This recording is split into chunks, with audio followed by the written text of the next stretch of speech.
Tapi kalau dari harta kita boleh. Maka Ali radhiyallahu anhu berkata, dulu atas perintah Rasulullah SAW, kami tidak membagikan kulit tidak jual kulit kepada orang, tapi kami memberikan upah atas kantong kami. Artinya harta yang dikeluarkan dari kita. Untuk itulah sekarang kalau di kita itu kalau muda, ya kan ada yang namanya pengurusan hewan kurban. Kalau sapi sekian, ya diambil dari situ. Tapi kalau seorang jagal datang, tukang jagal, saya menjagal ini, ya saya sembelih, nanti kepala sama kaki untuk saya sebagai upah. Haram itu, nggak boleh. Ya, kalau hadiah boleh, beda. Tapi jangan, hukum itu jangan dimain-mainin. Hadiah boleh. Mungkin saya mau kasih hadiah kepala untuk penjaga, itu murni hadiah, tidak ada hubungan dengan upah. Jadi upah yang diberikan itu adalah dari harta masing-masing, bukan dari hewan kurban. Tadi benar gak? 1379. Coba baca hadisnya dulu.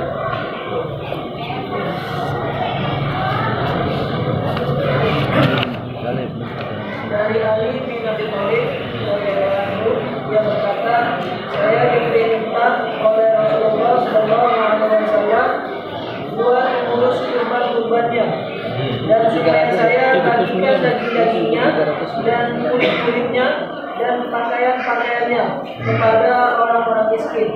Ya. Tidak boleh saya beri apapun upah daripadanya buat membelinya. Tidak boleh. Ya, kulitnya harus terbagi, bahkan pelana-pelananya dulu unta tuh. Iya. Ada pelananya unta, itu aja harus dibagikan. Nggak boleh kita ambil pakaiannya maksudnya. Ya, kadang memang dulu unta itu dipakai ini seperti apa ya, di atasnya itu tuh bawa barang gitu loh. Itu dibilang pakaian unta itu. Itu aja nggak boleh diambil, harus dibagikan.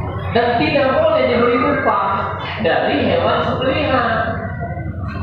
Dalam riwayat lain dikatakan, ya, Ali radhiyallahu berkata, kami memberikan upah kepada tukang jaga dari harta kami.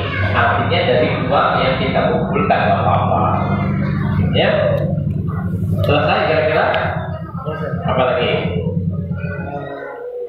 Ini Zak. Ini pertanyaan, nggak apa-apa? Boleh, silakan. Dan kita Saya udah dapat duluan, udah Mas, nanti dari Ustaz. Iya, ya. Tentang waktu niat kurban, Zak. Dari niat kurban itu kan tadi kita nggak boleh menyentuh rambut dan kuku ya. Iya. Gimana niatnya yang sudah lama, Zak? Hewannya dibeli beberapa bulan sebelum haji. Bagus pertanyaannya. Kepikiran. Satu lagi saja. Saya jawab satu dulu. Ya, tidak mungkin menyalahi dalil. Perhatikan tadi sudah saya baca. Apabila sudah masuk 1 Zulhijjah, berarti dihitung dari 1 Zulhijjah, 10 hari pertama. Ya, seseorang yang sudah datang keinginan, Anda mau 3 tahun yang lalu beli kambing, gak ada masalah. Kalau 3 tahun gak cukur-cukur kayak saya, sudah kayak apa tahu ini. Niat misalnya tadi. Ini lagi sudah sampai mana? Niatnya itu yang sekarang ulama berbeda pendapat tentang hadis itu. Sekalian saya jelaskan. Ya, tentang saum Arafah. Saum Arafah itu kalau kita lihat 9 Zulhijjah. Ya, kalau kita hitung hilal itu bisa beda dengan negeri kita. Tapi ini ikhtilaf, nggak apa-apa, Anda nggak usah saling mencela. Karena apa? Dalil yang dipakai apabila sudah masuk 1 Zulhijjah, hilal sudah nampak, maka seseorang tidak menyentuh kulit dan kukunya tadi. Hadisnya sudah saya berkirim masalahnya. Sebentar saya share ke ini semua fikih kurban sehingga bisa merata, yang lain bisa bisa mendapati. Ini saya belum share, khawatirnya nanti Anda cuma lihat begini nggak perhatiin saya ngomong gitu loh. Ya, sebentar saya share ke Ustaz Saifullah, nanti di share yang lain. Jadi yang ditunggu dari tanggal 1, tadi sudah saya katakan, startingnya itu tanggal 1. Nah kemudian saumnya sekarang kenapa jadi ikhtilaf? Rasulullah SAW mempergunakan bab saum itu adalah apabila hari Arafah. Ya, tapi ini sudah khilaf sejak dulu. Bisa saja kalau di sini beda tanggal 9-nya, bisa beda kita saumnya, hari Arafahnya bisa beda. Tapi kalau kita kembali kepada dalil, sebenarnya Rasulullah SAW bersabda, di mana orang yang sedang wukuf dilarang untuk saum. Adapun di luar wukuf itu disunnahkan saum. Berarti sunnahnya itu hari Arafah. Dalil-dalil yang saya kumpulkan adalah hari Arafah, di mana satu hari berpuasa pada hari Arafah akan menghapus dosa 1 tahun yang lalu dan 1 tahun yang akan datang. Mau cari di mana? Perbedaan lagi. Saya langsung kutip pendapat Ibnu Taimiyah rahimahullah. Beliau berharap dosa besar juga, bukan hanya dosa kecil. Karena Rasulullah SAW ketika bersabda enggak memerinci itu dosa kecil apa dosa besar. Sekalipun sebagian ulama mengatakan kalau mau menyelesaikan dosa besar harus dengan taubat, bukan dengan saum. Tapi ini berharap dengan dihapuskannya dosa sebesar apapun dosa kita setahun yang lalu dan setahun yang akan datang. Itu maksudnya hari Arafah. Ya. Yang mana pada hari Arafah itu satu hari Allah berfirman ya akan membebaskan dari api neraka pada hari Arafah tersebut. Tapi kita tidak membantah orang yang mengambil dalil tadi Ustaz tanya tanggal 1 Zulhijjah di negeri kita bisa beda dengan negeri Arab. Itu tentang masalah saumnya. Kalau masalah Id, ya kembali kepada ulil amri nantinya. Ya, kembali kepada ulil amri. Kalau memang ulil amri kita menetapkan bahwa tanggal sekian Idul Adha, ya tanggal sekian. Seperti tahun ini jatuh pada hari Jumat. Ya, gimana tuh? Kalau jatuh pada hari Jumat. Ini tahun ini jatuh pada hari Jumat. Orang yang sudah sholat Id pada pagi hari boleh tidak sholat Jumat. Boleh. Bukan tidak larangan, boleh tidak sholat Jumat. Bagi laki-laki, kalau perempuan kan memang tidak ada hukum sholat Jumat. Bagi laki-laki yang sudah sholat Id pada pagi hari, dia boleh meninggalkan Jumat. Tapi tetap dia harus sholat zuhur.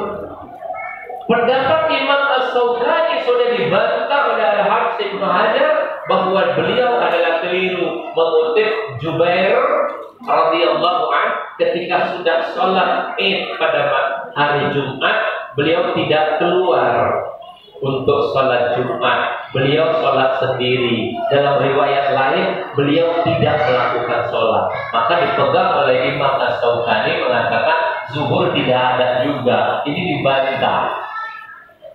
Ya, karena hadis sebelumnya yang disahihkan oleh Al-Albani, Az-Zubair radhiyallahu anhu sholat sendiri di rumah. Sholat sendiri nggak mungkin sholat Jumat, Mas. Pasti sholatnya sholat zuhur.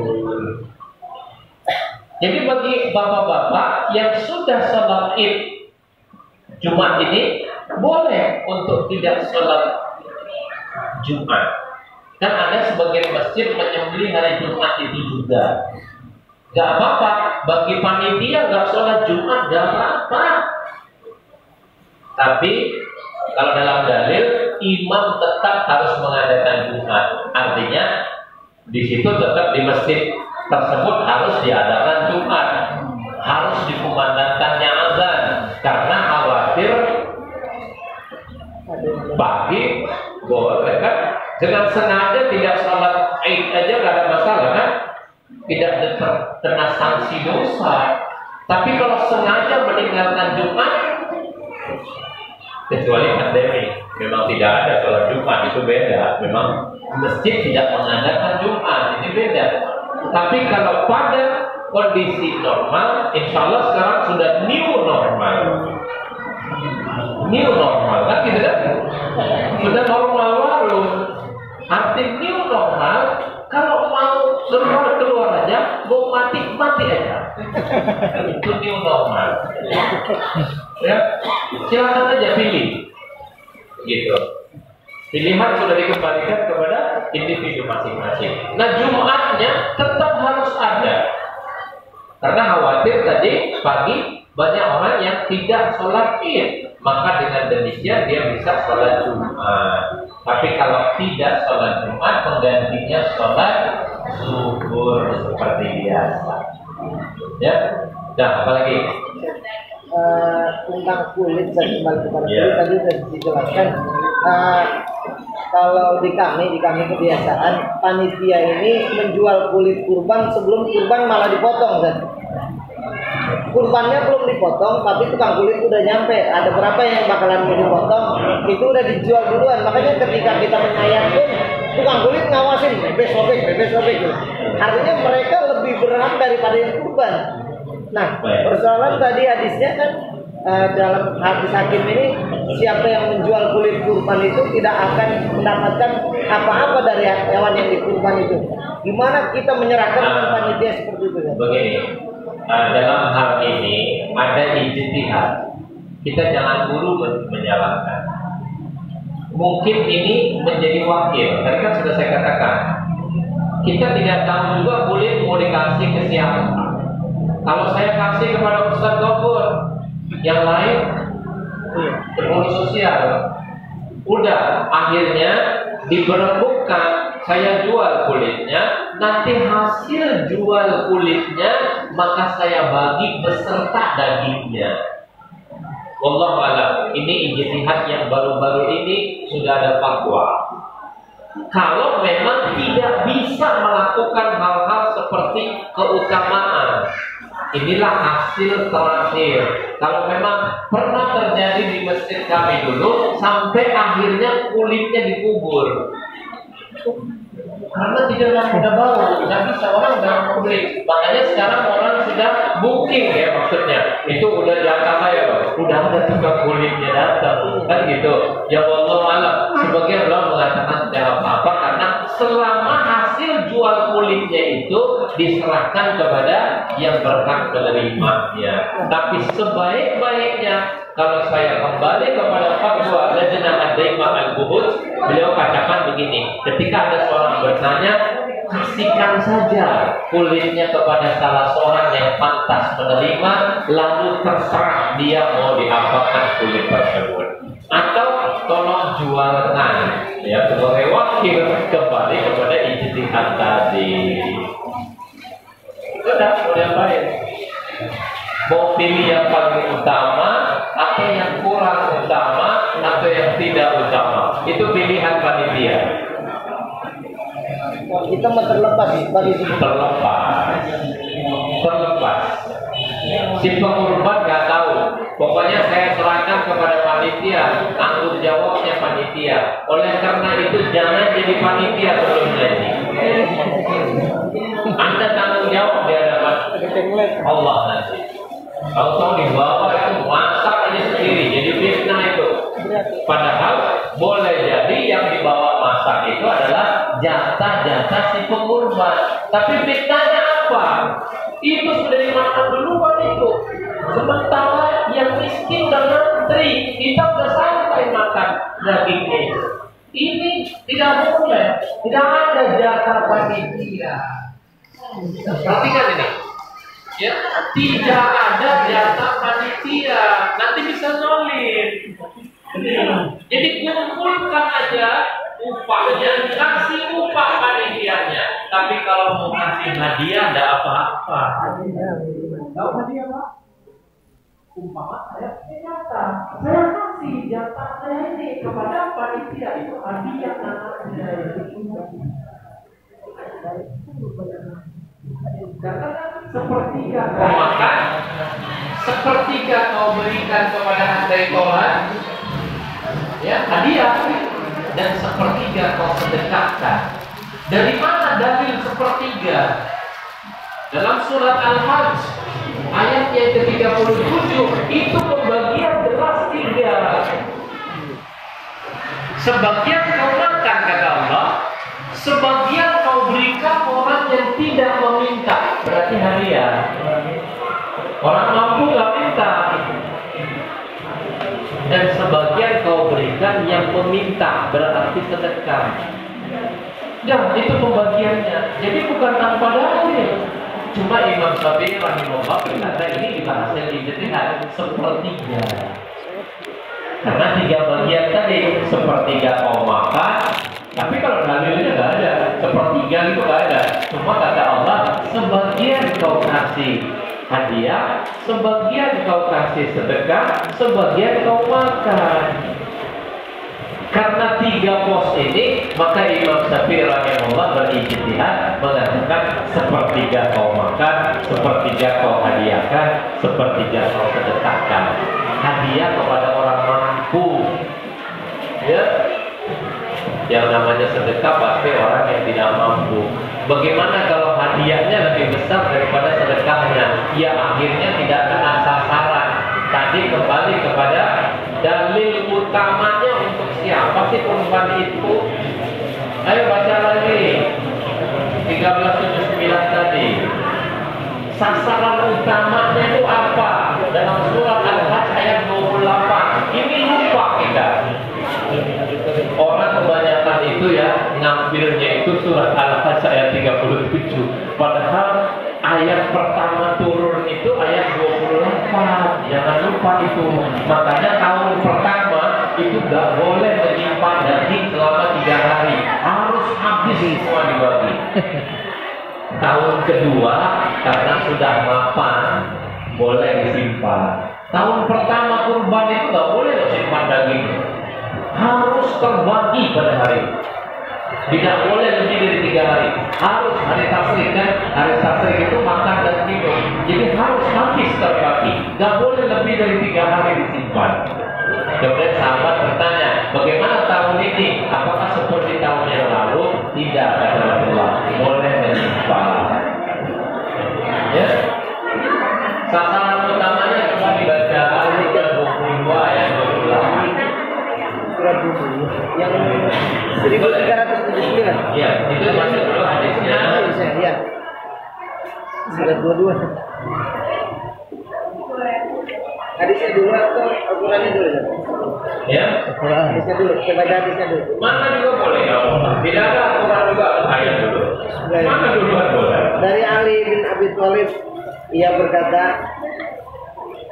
saya diperintah oleh Rasulullah SAW buat mengurus kurban-kurbannya, dan supaya saya bagikan daging-dagingnya dan kulit-kulitnya dan pakaian-pakaiannya kepada orang-orang miskin. Dan tidak boleh saya beri apapun dari upah daripadanya buat menyembelihnya. Ini hukum asal. Hukum asalnya itu harus terbagi pertama kepada orang miskin sangat sesat. Surat 22 ayat 28.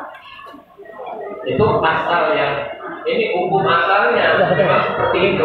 Kemudian karena belakangan turun dalam surat Al-Hajj ayat 37, maka ada pembagian namanya berikan sebagian yang kau sedekahkan, hadiahkan atau makan sebagian. Gitu loh. Orang yang minta itu pasti orang yang tidak mampu. Betul? Orang yang tidak minta itu orang yang mampu. Tapi sekarang pertanyaannya begini, bagaimana kalau orang mampu minta kasih? Kasih. Orang tak tahu kasih kok. Allah kan tidak katakan kaya apa miskin. Orang minta kasih. Siapa bilang tak boleh? Kasihlah orang minta. Ya. Tapi Anda mampu. Ada orang yang tidak mampu.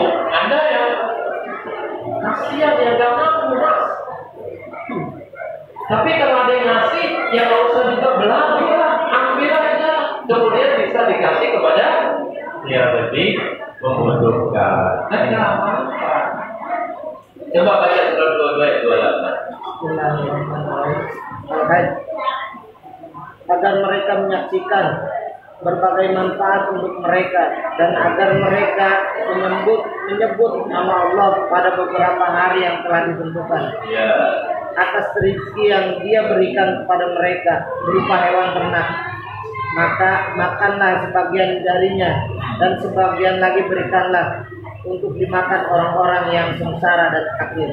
Nah, hukum asalnya dia ambil sebagiannya lagi diberikan semua kepada orang yang fakir lagi sengsara. Kemudian belakangan baru turun ayatnya surat 22 ayat 37 tadi. Di sini ada 3 bagian karena orang sudah mulai mampu, nggak semua miskin banget. Ya, makan sebagian, berikan sebagian kepada orang yang tidak meminta dan berikan orang yang meminta. Orang yang tidak minta itu biasanya orang mampu. Tapi ada tetangga yang mampu minta, ya kasih. Kenapa? Ada yang malu dia nggak berani. Ya kan? Dia nggak mampu. Nah itu ya. Coba lihat kalau 22 ya 37 atau 36 coba. Kalau ragu baca dulu. 37 ya hewan kurban. Daging hewan kurban dan darahnya itu sekali-kali akan sampai kepada Allah.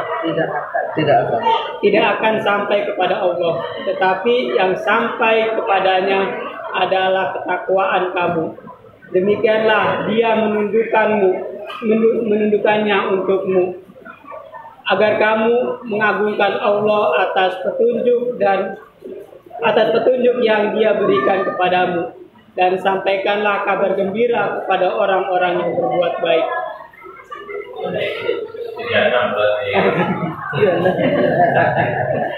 Jangan nyambung. 36 ya baca. Dan unta-unta itu kami jadikan untukmu bagian dari syiar agama Allah. Iya, ini caranya beli unta nih. Dalam ayat ini sekali tidak boleh ditidurkan, harus berdiri untanya. Coba. Kamu banyak memperoleh kebaikan padanya, maka sebutlah nama Allah ketika kamu akan menyembelihnya dalam keadaan berdiri dan kaki-kaki telah terikat.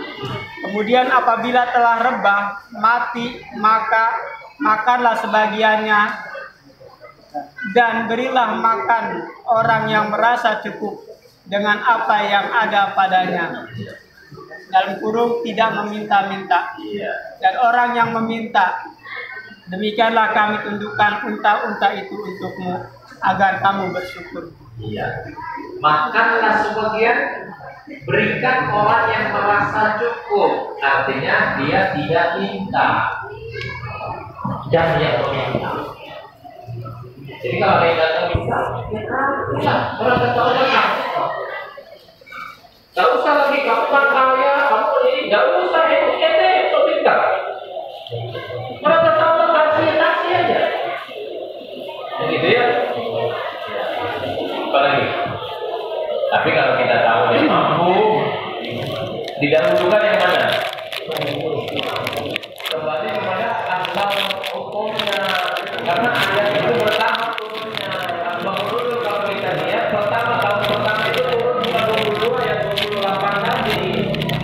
Cuma ada 2 kali. Allah sebutkan makan sebagian, sisanya semuanya kasih kepada orang miskin yang sengsara. Kemudian manusia ketika itu sudah mulai mampu, ya, tidak butuh-butuh banget juga, tidak semua, maka mau tidak mau hadiahkan sebagian, yaitu pada orang yang tidak meminta merasa cukup. Gak apa-apa. Apalagi, silakan yang mau tanya tadi. Ya. Nah, kalau mau dicatat sebelum saya lupa, kalau mau baca, kalau mau nyebut sendiri, Allahumma taqabbal minni wa ahli, boleh ya. Nah, kalau tidak ini apa ya pakai bahasa Indonesia itu apa-apa. Allah mengerti semua bahasa ya. terimalah kurbanku. Ya Allah, terimalah kurbanku dan kurban ahli, yaitu untuk keluarga. Allahumma taqabbal minni. Kalau gimana kalau wakil? Ya, Allahumma taqabbal fulan bin fulan. Boleh, enggak apa-apa. Ya. Kalau saya pakai bahasa Indonesia lah. Ngerti ya. Ya. Lagi. Kalau misalkan ada seseorang yang sudah beberapa kali melaksanakan kurban, kemudian dia ingin berkurban, tapi tidak berkurban, hewan tersebut diberikan kepada orang yang benar-benar membutuhkan. Itu lebih utama mana? Tidak apa-apa. Tadi sudah saya katakan dia boleh bersedekah, tapi hukumnya sedekah. Ya, yang nggak boleh saya kasih ke bapak satu ekor kurban, nanti sebagian saya ambil lagi. Anda kalian ya, sedekah itu masalah sedekah itu diambil. Ya kalau mau kasih semua, lalu dia yang berkurban kan begitu. Tidak apa-apa, silakan. Boleh. Ya, tapi sesuatu yang sudah diberikan seperti itu kita tidak ambil, karena yang boleh memakannya itu makan sebagian adalah si pengurban. Ingat itu. Ya, ambil kurban yang boleh makan.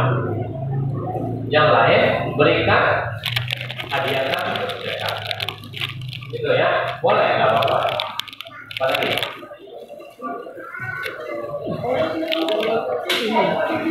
Lihatnya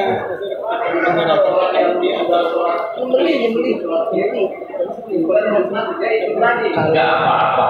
Kalau Saya jawab afdol. ini katanya Lebih afdol dia ikut Jumat kalau memang tidak ada kepentingan. Tapi kalau ada kepentingan boleh rosok dispensasi keringanan. Apa lagi bahasanya? Rosok itu keringanan. Karena Rasulullah SAW bersabda, ya, bagi yang sudah sholat Id dia boleh tidak sholat Jumat, tapi kami tetap mengadakan. Kami di sini Rasulullah dan para sahabat tetap mengadakan Jumat karena khawatir pagi tadi tidak sempat sholat Id. Ya, nggak boleh imam, artinya nggak boleh masjid meniadakan sholat Jumat karena sholat Jumat itu wajib. Adapun sholat Id itu sunnah, tapi dispensasi ini hukum, gitu ya. Ya, baik. Lagi. Ya. Puasa di awal Ramadan, bertepatan dengan puasa Arafah, boleh? Boleh. Dia akan dapat 2 pahala. Ya, itu sudah terfatwa. Dia akan mendapatkan 2 pahala. Boleh, tidak apa-apa. Saya niatnya qada sahur juga, tapi di hari Arafah dia akan mendapatkan 2 pahala. Boleh, tidak apa-apa. Apa lagi? Cuma ada satu yang tidak ditanya. Anda lupa nanya niat. Niatnya niat Arafah atau niat qada? Kalau niat qada dapat hari Arafah pahalanya. Kalau niatnya hari Arafah tidak bisa diganti dengan yang qada. Karena yang sunnah tidak bisa mengganti dengan yang wajib. Tapi yang wajib bisa mendapatkan pahala sunnah. Jelas? Karena tadi tergantung pertanyaannya. Hati-hati, ingat baru apa? Ya. Niat ini kan salah satu menjadi fokus ibadah. Ya kan, fokus ibadah itu di mana? Niat. Kalau kita niat sama seperti kita masuk masjid nih, waktu tinggal 2 menit. Mana yang mau didahulukan? Tahiyatul masjid atau qobliyah zuhur atau subuh lah katakan. Ya. Kalau niatnya qobliyah subuh, dia akan mendapatkan pahala tahiyat masjid. Tapi kalau dia niatnya tahiyat masjid, dia tidak akan mendapatkan qobliyah subuh. Maka dia mengqadha qobliyah subuhnya. Ya. Nah, lagi. Ya. Tentang meninggalin kurban, kami kan orang-orang sebagai panitia diberikan makan, boleh nggak ambil dari daging yang dari panitia makan? Iya, tadi sudah saya katakan sebenarnya boleh, karena kan jatah kita yang kita makan. Cuma apa nggak khawatir fitnah yang akan bergulir di luar? Anda makan dengan daging kurban sementara orang belum kebagian. Nanti apa judulnya? Panitia sudah makan hewan kurban. Oleh karena itu untuk meniadakan fitnah ini, beli nasi dulu. Aman insya Allah, jauh dari fitnah. Orang-orang yang ngantri itu gak tahu loh. Gak tahu yang Anda makan itu adalah jatah mereka atau memang jatah Anda yang Anda makan. Orang-orang gak tahu. Membuat sebuah fitnah. Loh, dia sudah beli nasi bungkus. Kan ada memang, ada dana konsumsi, makanya bukan nasi bungkus. Aman insyaallah. Tapi kata boleh, saya katakan boleh umpama. Bagaimana untuk menyelesaikan fitnah tadi? Ya bawa jatah saya ini satu paha itu saya bawa pulang. Anda mau nggak? Berapa paha nih kita masak di rumah? Makan di sana. Ini udah makan di masjid. Apa kata masjid? Wah, dia udah makan takwa. Bahaya. Ya kan? Dia dari pagi sampai sore ngantri. Ya, tiba-tiba panitia, oh santai makan lagi. Gitu. Untuk menghindari itu, coba. Ya, ada memang beberapa itu siapa? Berjaga saya bawa pulang, saya masak. Lalu saya undang orang makan, tapi jangan di situ. Bisa nggak kalau memang diam-diam yang sudah dimasukin dalam bungkus apa itulah identitas Anda masing-masing. Tapi kalau kita udah masak di situ, makan, enak betul panitianya itu. Makan orang-orang. Fitnah. Ya, baik apa lagi? Silakan ibu-ibu, mungkin ada yang mau tanya. Saya kasih waktu untuk ibu-ibu bertanya. Sambil menunggu ibu-ibu kayaknya dulu. Tidak. Itu jauh. Sambil nunggu ibu-ibu. Tanya apa saya?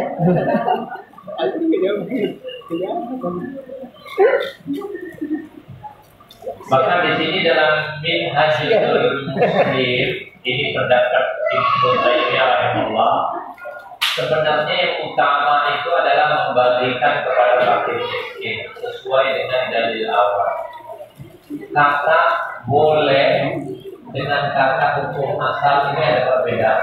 Boleh makan, kan gitu. Tapi hukum asalnya apa? Kalau semuanya mau dikasih kepada fakir miskin, itu tentu lebih utama. Ya, tidak ada juga. Ada beberapa saat saya pernah baca juga, entah dari mana dalilnya, katanya si pengorban itu harus makan. Tidak ada kata harus makan. Dia boleh menyedekahkan semua, dan ini sudah ijtihad ulama. Dia boleh itu, tidak mesti makan. Tapi boleh dia makan. Makan sebagian, ya apa-apa. Ya, tidak harus. Baik, apa lagi? Ya. Waalaikumsalam warahmatullahi wabarakatuh. Kemudian dia sobihur.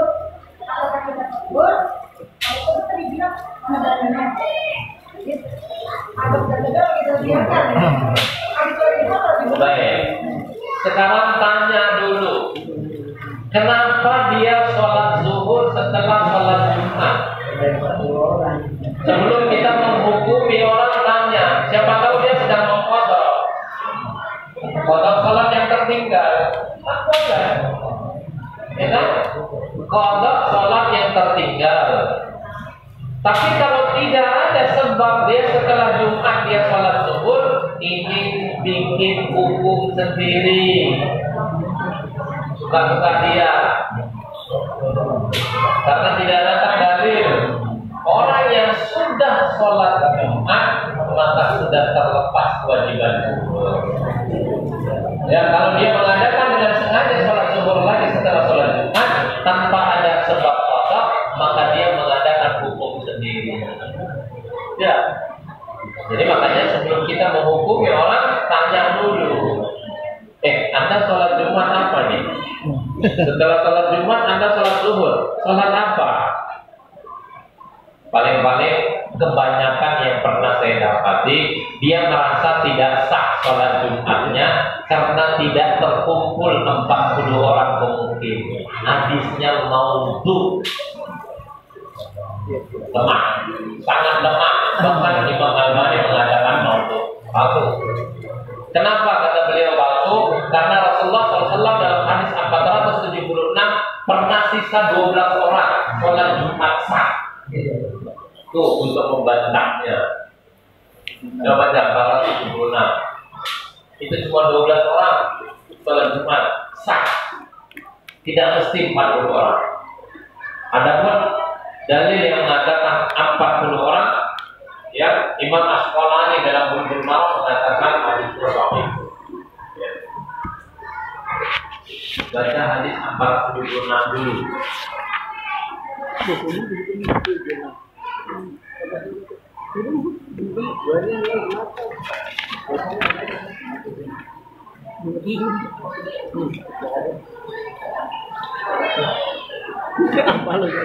Bukan ya? Bukan. Itu asbabun nuzulnya ada pada surat Al-Jum'ah ayat terakhir. Surat 63. Surat 62 ya. Al-Jum'ah itu surat 62 ayat terakhir.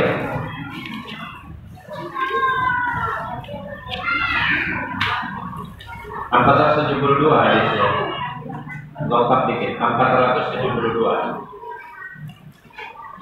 Itu sisanya cuma 12 orang.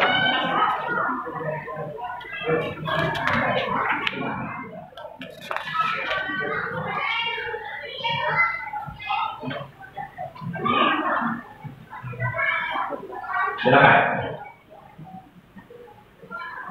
Ada sebagian orang memang memahami seperti itu.